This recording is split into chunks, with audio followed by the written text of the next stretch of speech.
Hey friends, before we dive in, just a quick reminder, if you're getting value out of the Hacking Fat Man podcast and journey, don't forget to follow along on all the channels. We're posting daily tips and updates, behind the scenes content on Facebook and Instagram. Just search at Hacking the Fat Man. And a full podcast episode, Transformation Deep Dives, hit up the YouTube channel, also at Hacking the Fat Man. And please hit that subscribe button. All right, let's get hacking. Hi, welcome to episode 6 of Hacking the Fat Man. First, I want to apologize for some radio silence. It's been several weeks since I actually did an episode. Not that anyone remembers, but in episode 5, I talked about taking a vacation. We took 3 weeks to go to Portugal and Spain. And initially, I was planning to skip a week and then do a week or two on the road, and the difficulties or the challenges I was having. And really, it was too much. I brought the equipment, but never really had the opportunity to set up or internet connectivity, or just, to be honest, I was tired. We did a lot. The trip was fantastic. We went to Lisbon first, spent a day up in Porto, which is the region where they make port wine. Did a factory tour there, the Sandeman port, and that was really good. That was a lot of fun. And then we stayed in Lisbon for a couple of days. I went down south to Portimao, and actually got in 2 days of scuba diving, 4 dives in the Atlantic. The first dive was crazy. The visibility was 0. It was the first time I've dove where I was blind pretty much the whole time. The second, third, and fourth dives were better. I could see a lot more, and I think I put out on the Hacking the Fat Man video daily diary. I put a couple of those dives in. Then we went to Seville for a couple of days. Beautiful city. And then over to Barcelona to end of the trip. I did end up going up to a beautiful place called Tossa de Mar. That's about an hour and 15 minutes north of Barcelona, and got to dive in the Mediterranean. And that was beautiful. It was a lot of fun. Before I left, just to give you a status update. So before I left, I weighed myself and I was 240. I didn't do a single fast during the trip. I'm going to be honest, I probably didn't even do a micro fast during the trip. I kind of let myself, I don't want to say go, but it's fiction. I wanted to have fun. I've been dieting now for better part of 3 years. And sometimes it's okay to let go. And I did.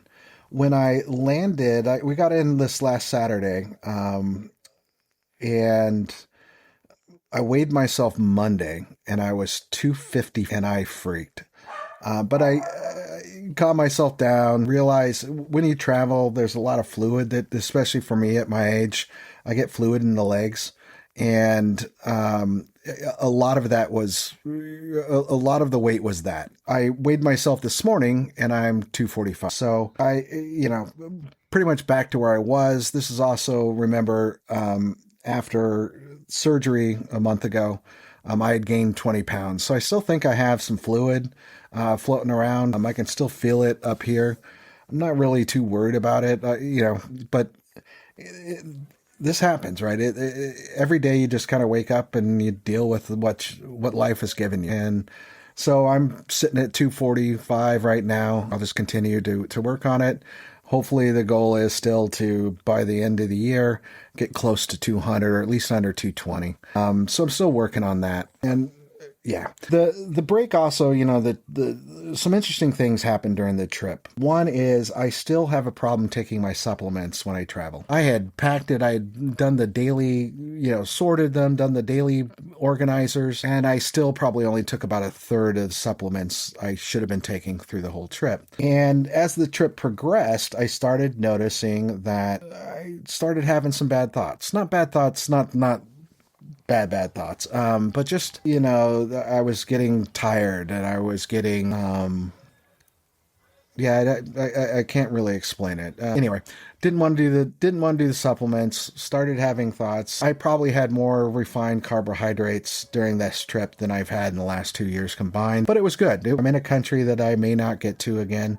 Hopefully I will at some point, but I'm going to enjoy the food. I'm going to enjoy the cuisine. All in all, I think I was for a vacation overall pretty good. The refined carbs and the alcohol is probably what led to me not losing weight. Yeah, because the 5 dives I did actually was pretty heavy exercise. So even given all that and not losing weight and coming in neutral, I guess, yeah, that's fun things. The other thing is, and it gave me some time to think about it. I was thinking about this. I was getting frustrated that I couldn't do the podcast, and I realized I don't know how to describe it. I'd started to make this into something more than I originally intended.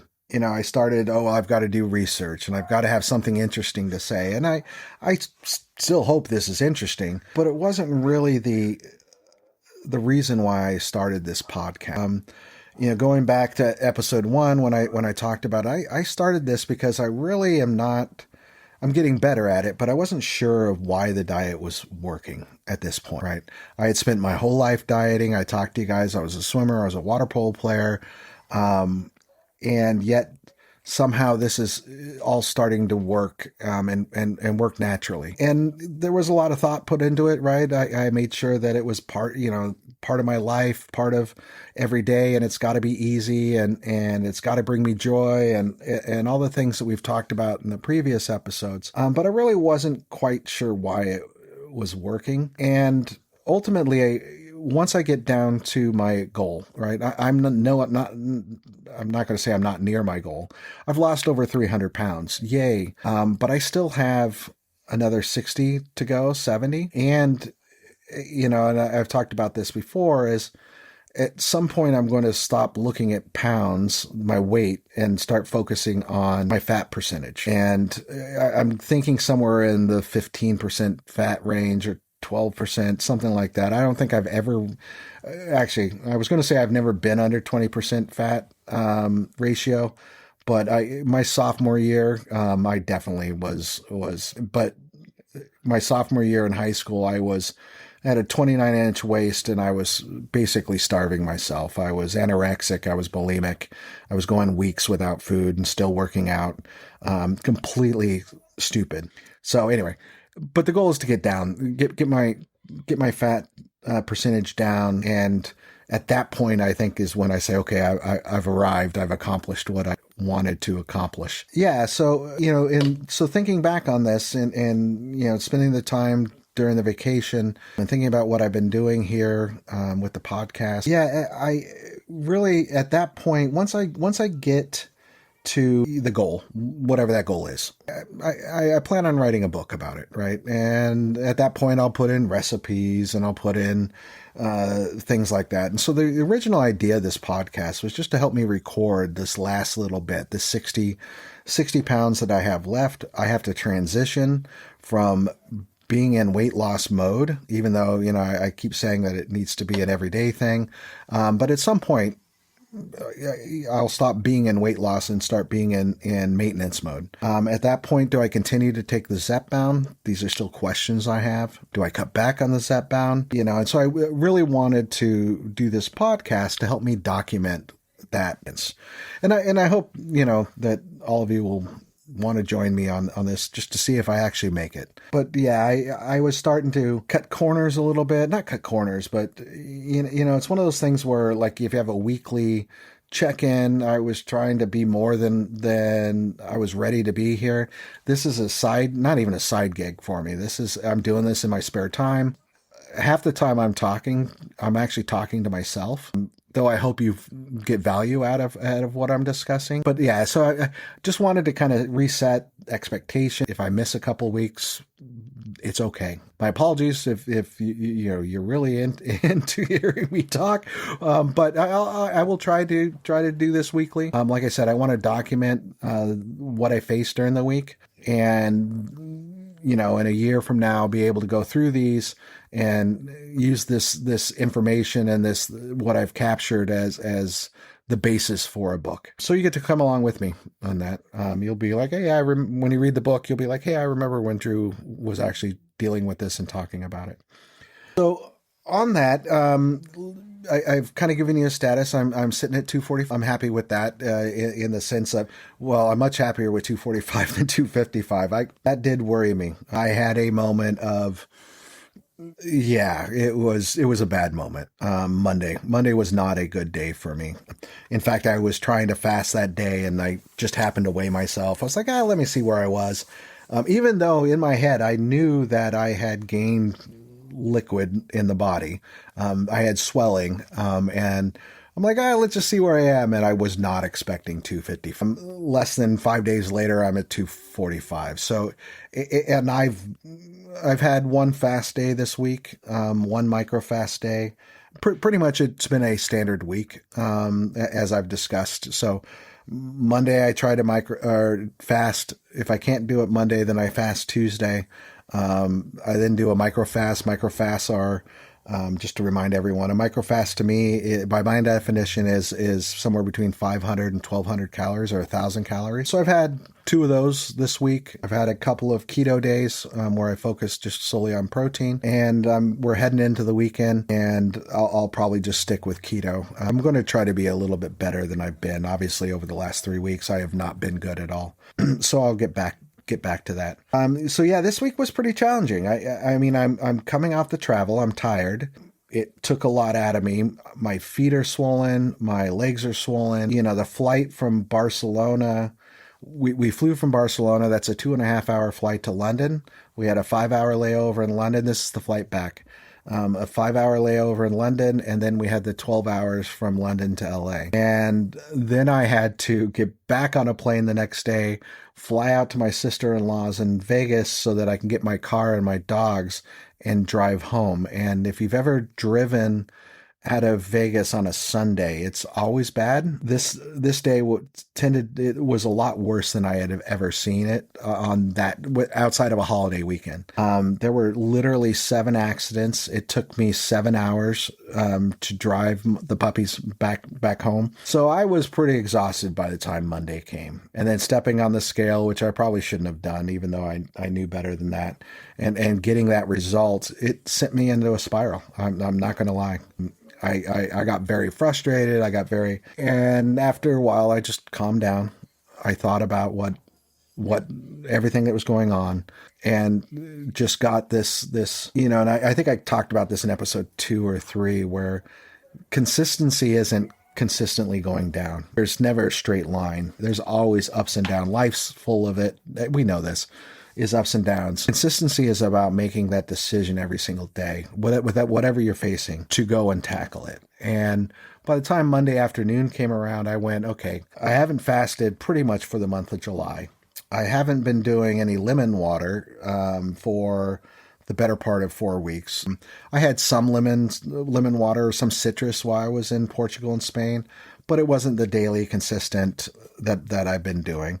And, I swear by it. I actually think it helps with my appetite control, along with the supplements. I think the supplements also help with my mood. And so I had just gotten myself all out of whack. And so Monday evening, I just stopped and I went and made myself some lemon water, went and took my supplements, went to sleep, slept great because I was exhausted. And then every day I've just been repeating that. I haven't been doing the daily video diaries yet. I'll probably wait. I've got a couple of things coming up next week that it's my 40th high school reunion. So I'm heading down to my hometown of Costa Mesa, California, go Mustangs, and seeing some friends I haven't seen in a very long time. So again, another week of, I'll try to be good. I'll be good for the most part, but yeah, probably not a time I really want to put a camera on myself. But we'll see.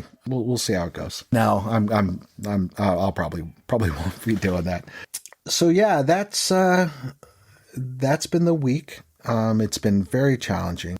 And again, I just am reminding myself that I need to make this commitment every single day, and that, you can't necessarily, you can take a day off now and again, but at some point, I will not be gaining weight again. So that the 255 was kind of a wake up call for me. Not a wake up call, but well, it was a wake up call. It was wait a minute, we're not doing this. We're not going back up in weight. Absolutely not. And I just kind of redoubled down and made that commitment again.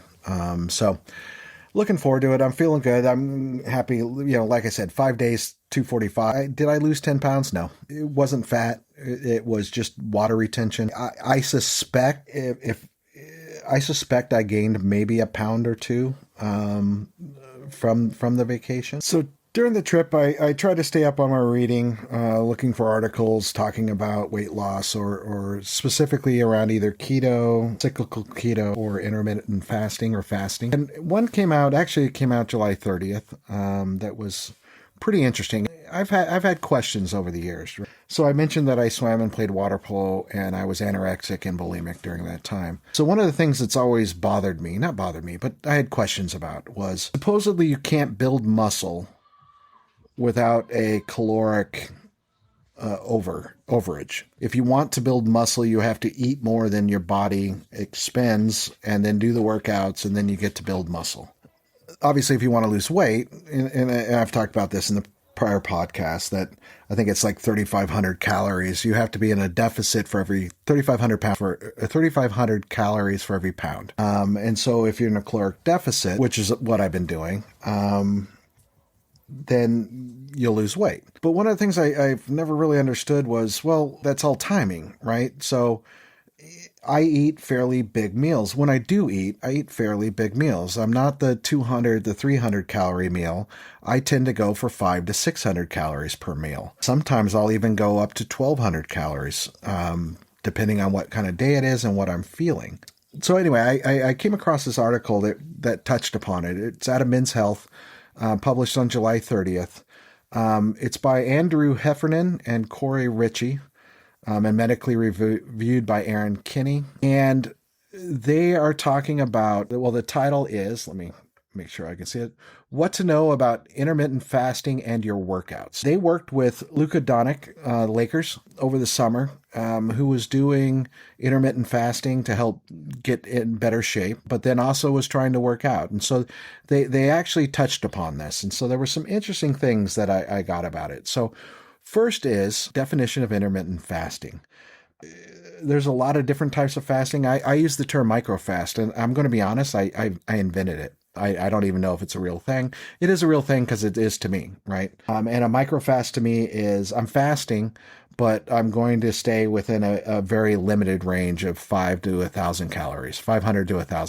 Intermittent fasting is pretty much what I do every single day that's not a pure fasting day. And what I mean by that is, so intermittent fasting, there's different schedules that can be intermittent fasting, but the most basic one is you only eat for an 8-hour period, during an 8-hour period during the day.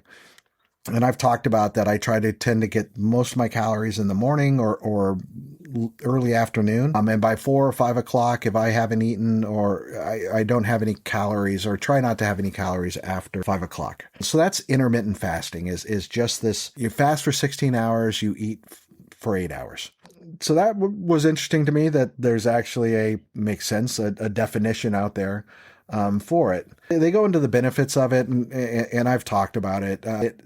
By restricting our calories, getting our calories earlier in the day, we tend to avoid I ate at 8 o'clock at night, I had 800 calories, I go to sleep, and that's all just going to turn to fat. So we tend to use more of the calories for exercise or for activities, and it helps us reduce, for me personally, it helps reduce the weight. But it also, there's evidence that, I found it helps lower my blood pressure.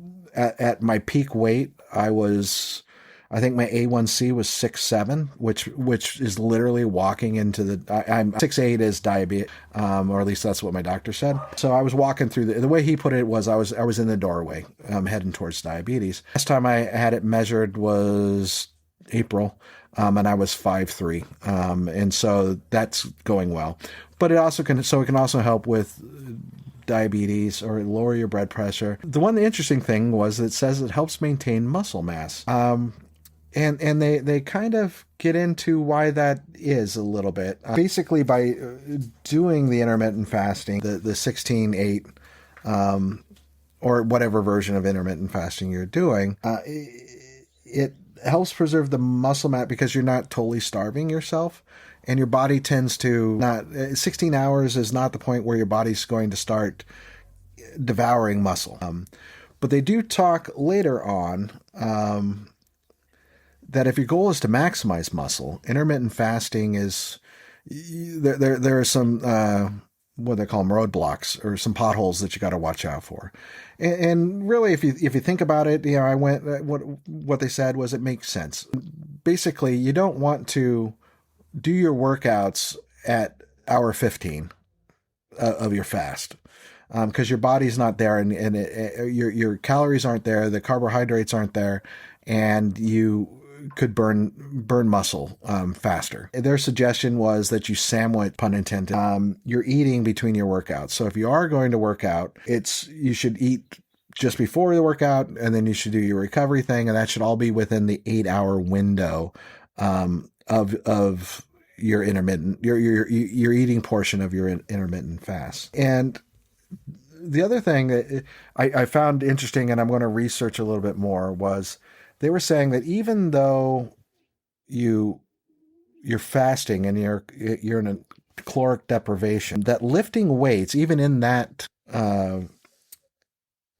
state, actually helps preserve muscle. And that's something they don't really go into it much further there, but that's an interesting why that sort of makes sense to me. But I just said earlier that if you did something, if you tried to lift at hour 15 of your fast, you might burn more muscle. So anyway, I gotta research that a little bit more. But that was another interesting takeaway out of the article. So yeah, basically they say eat before you lift weights, sandwich your workout between the meals. But they also then said that you can do cardio, that it's more of the lifting and the trying to gain muscle. But cardio on a fast or in the middle of a fast is fine. Cardio doesn't really, and I'm taking cardio as running, biking, anything like that, doesn't really burn down the muscle. So that is okay to do cardio during a fasting. This was all just interesting for me, in the sense of, as I'm starting to, I've talked about the dives that I did. That's really kind of my future. I absolutely 100% love scuba diving. I am in my natural habitat in the water. I still have things I need to work on. My knees still aren't there yet. A year ago, I was walking with a cane. I don't need the cane anymore, but I was having problems carrying the scuba gear and getting out of the water. That's still an issue for. We were in Plaza de Mar. It was a shore dive. In Portimao, it was pontoon boats, a boat dive. So anyway, so I still have things to work on, but as I'm starting to move into a more active lifestyle, up until now, I've 300 pounds. I barely, outside of just doing gardening and getting up and moving, I haven't really done activities. I haven't done the exercise. And I've talked about this in the previous podcast, right? You can, if you're exercising just to lose weight, you're doing it wrong. I want to exercise. I want to do activities that I enjoy, that bring me happiness. I don't want to have to get up and I've got to run 3 miles today because my diet requires me to run 3 miles. I'm never going to do that again. I'll go run 3 miles to help my knees so that I can go do shore diving. I know it just mind games, but it matters to me. So as I move into it, so these are interesting, and it's been a long time question I've had of, I think I built muscle even when I was fasting, and now this kind of explains it. Was most of the time, even in my youth, in my 20s, in college, I tended to eat. Actually, very rarely did I eat before. If you've ever done some hardcore swimming or some hardcore audio, eating is never a good thing because you'll end up just throwing it up. So I tended to eat, but I would eat immediately after. And I think that's why I was able to, I knew I had built muscle and lost weight. And so it was a question I have. And this kind of helped me understand and think about what it is and why, why that happened. So help answer some question. Anyway, interesting that Luca is doing the intermittent fasting. Also, now that I understand the definition of intermittent fasting, I realize outside of a pure fasting day, I'm doing it every single day, even on the days I say that it's free reign on a Saturday or Sunday. I'm still limiting it to the 8-hour window. I very rarely will have anything. If I know I'm going to a party or a dinner for something, I know that dinner is 6:00. I probably won't eat anything until then. And even then I'll keep it under 1,000 calories. So I technically still is it. Yes, it's late in the evening. Yes, I could that's why I kind of tend to, if it's a late dinner, late meal in the evening, I tend to make sure to not quite eat as much as I do, or as I could. Anyway, found it interesting. More articles on intermittent fasting, more articles on the exercise and how it all works. So that's it. That was this week. We'll see what next week. Like I said, next week I'm heading down to my hometown, Costa Mesa. I'm going to be down there, and for my 40th high school reunion. Yes, I'm old. Look forward to having some good times with people and seeing everyone. So, anyway, thank you all for listening, and we'll see you next week. All right, cheers.